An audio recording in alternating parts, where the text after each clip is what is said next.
자, 이어서 법 제44조 외부와 교통, 접견, 편지, 수수에 이어서 전화통화 규정이죠.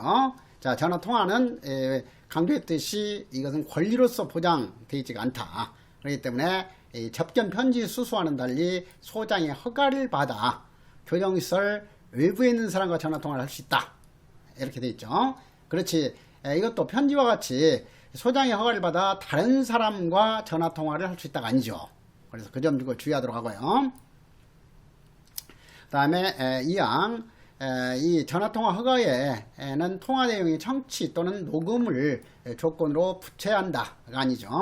법에서는 지금 이 청취 녹음 요건 이것은 의무적 규정으로 되어 있어요. 그렇지만 이제 시행 규칙에서는 원칙적으로 청취 또는 녹음을 하도록 이렇게 규정을 하고 있어요.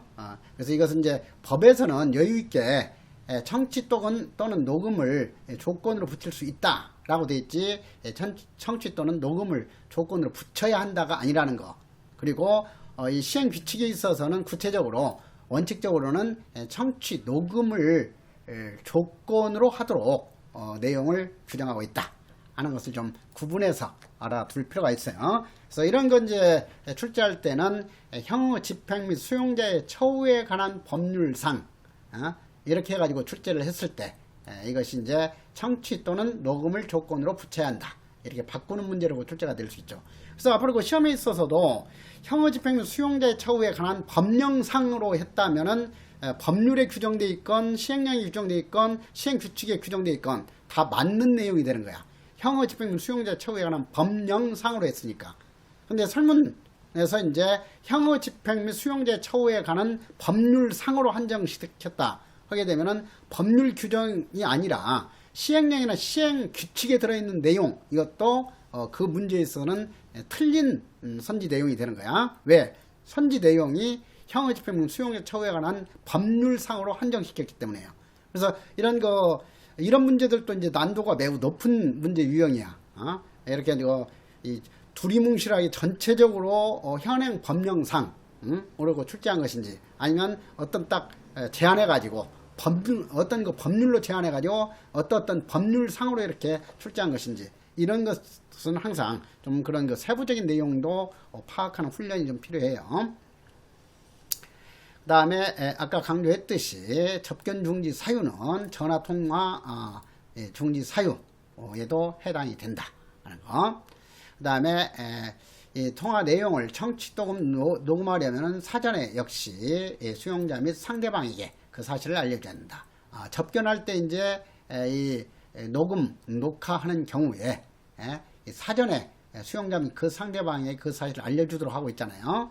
그래서 접견과 마찬가지로 전화통화의 경우에도 녹음하려면 사전에 그 수용자 및이지, 수용자 또는이 아니야. 여기서는 상대방에게 그 사실을 알려줘야 한다. 의무적으로 알려줘야 한다 하는 거예요. 그 다음에 전화통화의 허가 범위 내용, 녹음 등에 관하여 필요한 사항은 보다 법무부령으로 정한다지 대통령령으로 정한다가 아니다 하는 거. 자, 그래서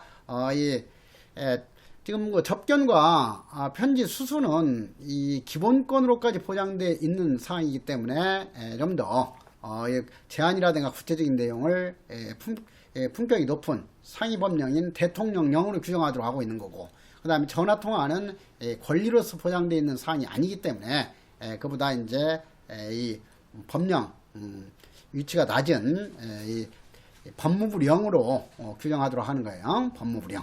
자, 관련 시행령을 먼저 보고 나서 이제 구체적으로 시행 규칙으로 넘어가도록 해야 되겠죠. 자, 그래서 구체적인 사항은 법무부령인 시행 규칙에 규정하고 있지만 법률에 보충해 가지고 시행령에도 몇 가지 내용은 규정이 되어 있어요. 그래서 시행령 제70조 보면은 전화통화에 대해서 수용자의 전화통화에 관하여 청취 녹음 또는 녹화될 때 외국어 사용 금지 및 접견 중지 사유에 대해서는 이 전화통화에도 준용이 된다 하는 거죠. 그래서 본질적인 내용이 아니지만 비슷한 내용을 이제 관련해서 이제 그 규정을 이렇게 적용하는 거, 이것을 준용이라고 해요. 자, 그러니까 접견의 그 규정을 본질적으로 다른 전화통화에도 이렇게 적용할 수 있는 근거 준용 규정을 두고 있다. 그래서 이런 것 접견과 전화통화를 공통적으로 적용할 수 있는 사항, 이것은 청취, 녹음 또는 녹화될 때 외국어 사용 금지다. 그러니까 이것도 이제 전화통화할 때도 원칙적으로 외국어 사용 금지가 아니에요. 이 녹음, 녹화를 조건으로 붙였을 때는 원칙적으로 외국어 사용을 금지하도록 해야 된다 하는 거. 그 다음에 접견 중지 사유의 고지, 이것도 접견 중지 사유나 중지 사유 고지는 이 전화통화에도 적용이 된다 하는 거죠. 자, 그래서 그 점을 좀 이해하면 되겠고, 그 다음 71조는 좀 가볍게 봐도 되겠어요. 교도관 또는 수용자의 접견, 편지, 수수, 전화, 통화 등의 과정에서 수용자의 처우에 특히 참고할 만한 사항을 알게 된 경우에는 그 요지를 수용기록부에 기록해야 한다. 아니지. 소장에게 보고해야 한다가 아니죠. 그래서 71조는 가볍게 그 내용만 확실히 좀 구분하면 돼요. 여기서 그 출제한다면은 그 요지를 수용 기록부에 기록해야 한다. 이것을 뭘로 바꾼다? 알게 된 경우에는 소장에게 보고해야 한다로 바꾼 내용 정도로만 출제가 될 것이다 하는 거예요. 그래서 예상, 함정, 지문 그렇게까지만 파악하면 되겠고요. 그 다음에 구체적으로 전화 통화에 관한 내용 보도록 하자고요. 시행 규칙 25조. 소장은 전화 통화와 관련해서 이제 이 허가할 때 상대방에게 허가할 수 있는 것은 아니잖아요. 외부인에게는 소장님께서 관할할 수 있는 권한이 없어. 수용자에 대해서만 이렇게 관할 권한이 있는 거잖아요. 그렇기 때문에 그 점을 감안해서 발신하는 것만을 말한다지 발신 또는 수신하는 것을 말한다가 아니야. 그래서 그 점을 좀 주의하도록 하고, 소장은 발신하는 그 수용자의 전화 통화와 관련해서 이 발신한 수용자에 대해서 이렇게 특별한 그 사유가 없으면 전화통화를 허가할 수 있다. 그래서 이 전화통화를 허가할 수 없는 사유, 허가해서는 아니 되는 사유죠. 의무적으로 허가해서는 안 돼요. 이것은. 자, 증거를 인멸할 우려가 있는 때는 허가해서는 아니 된다. 형사적 법령에 저촉된 행위를 하려고 할 우려가 있는 때는 전화통화를 허가할 수 없다. 당연하죠. 접견, 편지, 수수 금지 결정이 있을 때에도 당연히 전화통화도 금지해야 되겠죠. 그 다음에 교정시설의 안전과 질서를 해칠 우려가 있는 때는 전화통화를 허가해서는 아니 되고, 수형제의 교화 건복을 해칠 우려가 있는 때도 전화통화를 허가할 수 없다 하는 거. 자, 그래서 연상기업부법으로 다시 한번 정리를 해놨죠. 그래서 전화통화 금지 사유의 경우에는 접견과 편지 수수 금지 사유와는 달리 증거 인멸까지도 포함되어 있다. 자, 그 점을 좀 구분할 필요가 있겠죠. 그래서 연상기업법에서 그 점을 강조해 놨으니까 이 점 다시 한번 확인하도록 하세요. 그 다음에 제2항 소장님께서 허가를 하기 전에 전화 번호와 수신자를 확인해야 한다. 이 경우 수신자 상대방에게 다음 각호에 해당하는 사유가 있으면 허가하지 아니할 수 있다지 허가해서는 아니 된다가 아니죠. 의무적 규정이다. 허가하지 아니할 수 있다. 자, 사망 역시 출제 가능성이 아주 높겠죠. 별표 3개 하세요. 접견의 허용 시간은 어떻게 됐었죠? 그렇지. 1시간 이내로 돼 있었나? 60분 이내? 아니지. 자, 그래서 이런 거 나왔을 때 그때그때 바로바로 이렇게 연결돼야 돼요. 이 접견은 30분 이내로 한다고. 그 다음에 1시간 이내는 뭐야? 실외 운동은 1시간 이내로 한다 했죠. 그래서 그런 것이 헷갈릴 수가 있으니까. 그 다음에 또 이 접견 관련해서도 소송 대리인인 변호사와 접견하는 경우에는 30분 이내가 아니라 60분으로 한다 했어요. 그래서 그러한 시간 이런 것들도 이제 나왔을 때 계속 헷갈릴 수가 있으니까 이렇게 하나씩 이렇게 암기하려고 해서는 안 돼. 이렇게 헷갈릴 수 있는 내용들을 항상 연결하면서 종합적으로 파악을 해 놓도록 해야 된다. 그래야 시험장 들어가서 헷갈리지 않고 정답을 똑바로 가려낼 수 있게 된다 하는 거야. 자, 그래서 이 전화통화의 통화 시간은 특별한 사정이 없으면 원칙적으로 30분 이내가 아니야. 3분이야, 3분. 짧게 전화통화는 허용해주고 있어요. 3분 이내이다.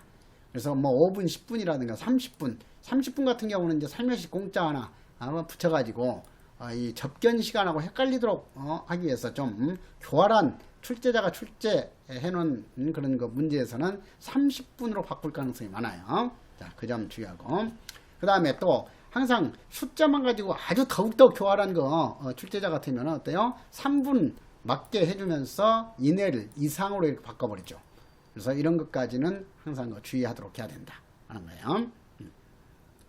26조 1항 수용자는 접견과 마찬가지로 전화통화도 이제 공무원 근무 시간 내에 하도록 하는 것이 원칙이 돼야 되겠죠. 그래서 접견하고 똑같이 매일이지만 공휴일도 전화통화 허용 되지 않는 거고 원칙적으로. 그 다음에 법무부 장관이 정하는 날도 전화통화가 이루어지는 매일에 속하지 않는다 하는 거. 그래서 26조 1항 이것은 접견하고 똑같은 내용이다 하는 것이죠. 그 다음에 2항 소장은 1항에도 불구하고 평일 전화를 이용하기 곤란한 사유가 있는 수용자에 대해서는 전화 이용 시간을 따로 정할 수 있다. 자, 이것은 접견에는 명문 규정이 없어요. 왜냐하면 접견과 관련해서는 접견의 예외에 규정을 규정하고 있죠. 그래서 접견의 예외로 규정되어 있지 이렇게 명문으로 평일에 접견하기 곤란한 사유가 있는 수용자에 대해서는 접견 시간을 따로 정할 수 있다. 이런 명문 규정을 두고 있지 않아요. 그래서 접견의 예외 사유 하게 되면은 시간대 예외라고 됐죠. 그러니까 이런 거 공휴일이라든가 법무부 장관이 정하는 날 이런 거 시간대가 달리 해가지고도 예외적으로 접견을 허용할 수 있도록 근거 규정이 있잖아요. 그러니까 이 전화통화처럼 이렇게 명문 규정을 두고 있지 않다 하는 거죠. 시간대 외에 그 다음에 나왔으니까 바로 이럴 때 여러분들은 그냥 넘어가면 안 돼. 접견의 예외는 4가지가 있다 했으니까 시간대 외가 있고 시간 예외가 있고 그 다음에 장소 변경 접견 예외가 있고 그 다음에 횟수 증가 예외가 있다 했죠. 자, 그런 것들도 항상 그렇게 연관시키고요.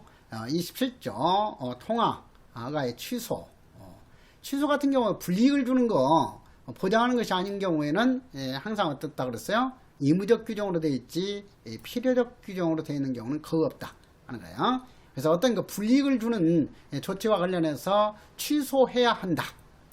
이런 식으로 출제하면은 그것은 틀린 선지다.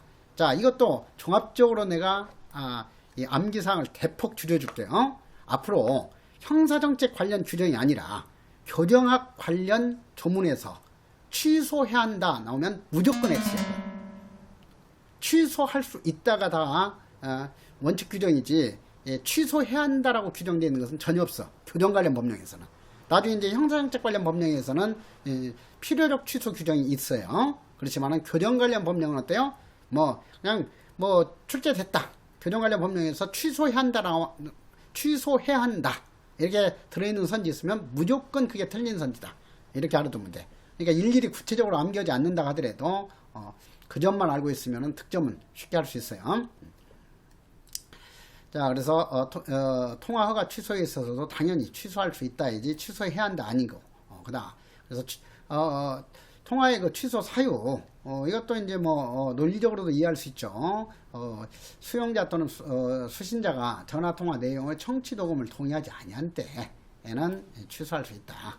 그 다음에 수신자가 그러니까 상대방이죠.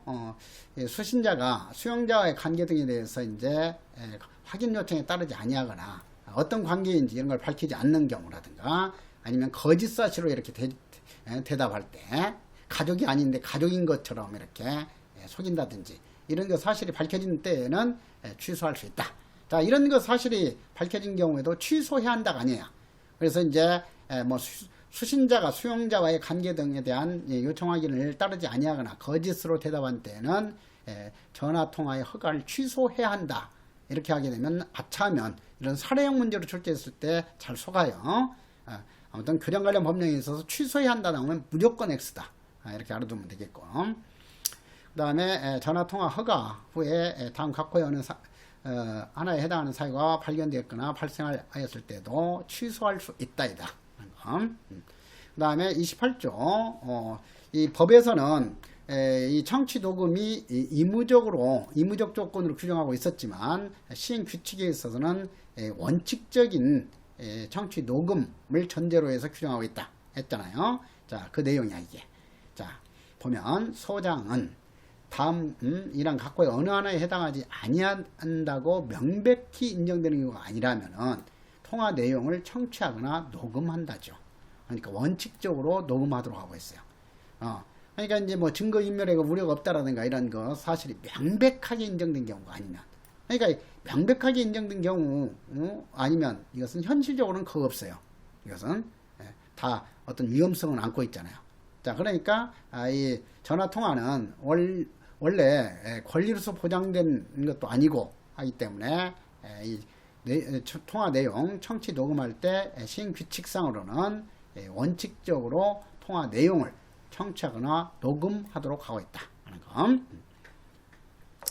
다음에 이항 가볍게 보고 그래서 특히 녹음 기록물이 손상되지 아니하도록 유의해서 그 녹음 기록물을 계속 보관해야 된다 하는 거. 그 다음에 3항 교도관은 수용자가 전화통화를 청취하거나 녹음하면서 알게 된 내용을 누설 또는 권한 없이 처리하거나 타인이 이용하도록 제공하는 등 부당한 목적으로 사용해서는 아니 된다. 이것도 상식적인 내용이기 때문에 반복해서 공부할 필요는 없어요. 당연히 맞는 선지로 들어갈 거고. 그 다음에 4항 전화통화 녹음 기록물을 관계기관에 제공하는 경우 범죄의 재판 업무 수행을 위하여 필요한 때 범죄의 수사와 공소 제기 및 유지에 필요한 때 제공할 수 있다 하는 거. 그래서 이 접견의 녹음 기록물도 똑같은 사유로 이렇게 제공할 수 있다 규정하고 있었죠. 그래서 그것을 전화통화에도 준용한다 하는 거. 그 다음에 통화요금 부담, 우편요금 부담하고 이렇게 구분할 필요가 있죠. 수용자가 전화통화 요금은 수용자가 부담한다가 원칙이죠. 우편요금 부담과 마찬가지로 수용자 부담 원칙이다. 그러나 예외적으로 소장은 교정성적이 양호한 수용자에 대해서도, 교정성적은 수용자에게만 적용되는 것이지 미결 수용자나 사용 확정자에게는 교정성적이 적용될 수가 없어요. 그러니까 교정성적이 양호한 사유와 관련될 때도 수형자로 제한되는 거지 수용자가 아니다 하는 것은 이제 여러분들 수준에서는 이제 논리적으로 바로 파악이 되죠. 자, 그래서 교정성적이 양호한 수형자 또는 보관금이 없는 수용자 등에 대해서는 예산 범위에서 전화 요금을 부담할 수 있다 하는 거죠. 그래서 교정성적이 양호한 개방 경비 처우급 개방은 경비 처우급 경비가 붙들라나요? 개방 처우급 수용자의 경우라든가 완화 경비 처우급 수용자의 경우에는 이런 거 이 전화 카드를 제공해 준다든가 이렇게 혜택을 줄 수 있도록 하고 있는 거야. 그래서 소장은 교정성적이 양호한 수용자 또는 아예 영치금, 과거에는 영치금이라고 했죠. 근데 영치를 보관으로 바꿨다고 그랬어요. 그래서 보관금이 한 푼도 없는 수용자의 경우에는 전화카드를 살 수도 없기 때문에 이런 경우에는 예외적으로 예산을 보면서 요금을 부담할 수 있다. 그래서 우편요금 부담에 있어서 예외 사유하고 구분해야 할 것이 전화통화의 경우는 교정성적이 양호한 수용자의 경우에도 예산을 보면서 요금을 부담해 줄 수 있다 했어요. 그렇지만 우편과 관련해서는 교정성적이 양호한 수용자에 대해서 우편 요금을 교정기관에서 대신 부담할 수 있다가 아니에요. 그래서 그 점을 다시 한번 구분해라. 그 다음에 전화통화 허용 횟수 이것은 아까 편지 수수는 뭐예요? 원칙적으로 허용 횟수가 적용되지 않는 거죠. 그렇지만은 전화통화와 접견에 있어서는 원칙적으로 허용 횟수에 따라서 이 접견이나 전화통화를 실시하도록 하고 있다 하는 거. 그래서 수형자의 경우에는 경비 처우급별 전화통화 허용 횟수. 자, 이것은 수형자와 관련해서 경비 처우급별 차등두는 거죠. 그래서 경비 처우급 나오면 주일간 경비는 완화 개방이다. 이렇게 바로 떠올리면서 그래서 이제 이 개방 처우급은 교정성적이 가장 높은 우수한 그 수용자이기 때문에 혜택을 가장 많이 주고 있죠. 월 5회 이내. 자, 여기서도 아까 그 접견 관련해서는 개방처우급 하게 되면 1일 1회 접견이었죠. 1일 1회. 예. 그렇지만 개방처우급과 관련해서 전화통화는 바로 월 5회 이내죠. 그 다음에 접견에 있어서 완화경비처우급 수용자의 경우에는 6회, 월 6회로 돼 있었죠. 6회. 그렇지 이내가 아니었어요. 근데 전화통화는 이내로서 제한하고 있죠. 그래서 이내로서 제한하는 경우에는 완화경비처우급 수용자의 경우에도 각 시설의 사정에 따라서 월 2회만 이렇게 전화통화 허용할 수도 있어요. 1회만 허용할 수도 있는 거고 이내로 돼 있으니까. 그런데 이제 어떤 거 교정시설이건 간에 완화경비처우급 수용자의 경우에 접견이라면 어때요? 월 6회를 보장해야 되는 거야. 접견 횟수는 뭐예요? 4, 5, 6, 1일 1회이다. 이렇게 했잖아. 그러니까 개방처우급은 1일 1회 접견이었고 그 다음 완화경비처우급 수용자는 6회였죠. 4, 5, 6이니까. 그래서 이 접견은 이내가 아니다 하는 거예요. 그래서 이내인지 회로서 규정하고 있는지 이것까지는 구분해야 되죠.